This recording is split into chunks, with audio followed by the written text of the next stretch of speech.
আমরা আজকে গাজায় ফিলিস্তিনি মুসলমানদেরকে হত্যা করার প্রতিবাদে, বর্বরিত হামলার প্রতিবাদে জাগ্রত তৌহিদি জনতা একসাথে আমরা মিছিল নিয়ে সমাবেশ করেছি, মিছিল করছি। এখানে খুলনার সমস্ত রাজনৈতিক দল এবং সমস্ত সাধারণ মানুষ অংশ নিয়ে এই ঘটনার তীব্র নিন্দা এবং প্রতিবাদ জানিয়েছে। আমরা বলতে চাই, অবিলম্বে ইসরায়েলি পণ্য বাংলাদেশের সমস্ত মানুষ বয়কট করবে। ইসরায়েলি পণ্য বাংলাদেশের কোনো দোকানপাটে বিক্রি হবে না।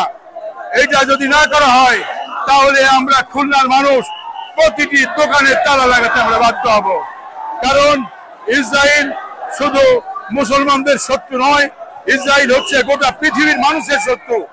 যারা মানুষ খুন করে, মানুষ হত্যা করে যে বর্বরিত কাজ করেছে, এই বর্বরিত কাজের তীব্র নিন্দা, প্রতিবাদ এবং প্রতিশোধ গ্রহণের জন্য আমরা প্রস্তুতি গ্রহণ করছি। আমরা মনে করি এই মিছিলই শেষ নয়, আমরা প্রতিটি পাড়ায় পাড়ায়, মহল্লায় মহল্লায় প্রতিরোধ গড়ে তুলব এবং ইসরায়েলের দালালদের খুঁজে খুঁজে বের করে তাদেরকে সমুচিত জবাব দেব। আমরা বর্তমান সরকারকে জানাতে চাই, ইসরায়েলের সাথে সমস্ত বাণিজ্যিক সম্পর্ক আপনারা ছিন্ন করবেন এবং এই তৌহিদি জনতার আজকের যে মিছিল এবং প্রতিবাদ সেগুলি আপনারা বুঝতে পারবেন। আমরা আজকে যারা মিছিলে অংশ নিয়েছেন সকলকে ধন্যবাদ জানাচ্ছি এবং কৃতজ্ঞতা জানাচ্ছি। ভবিষ্যতে আমরা আরো বৃহৎ কর্মসূচি দিয়ে ইসরায়েলের বিরুদ্ধে বাংলাদেশ সেটি প্রমাণ করব। ধন্যবাদ সকলকে।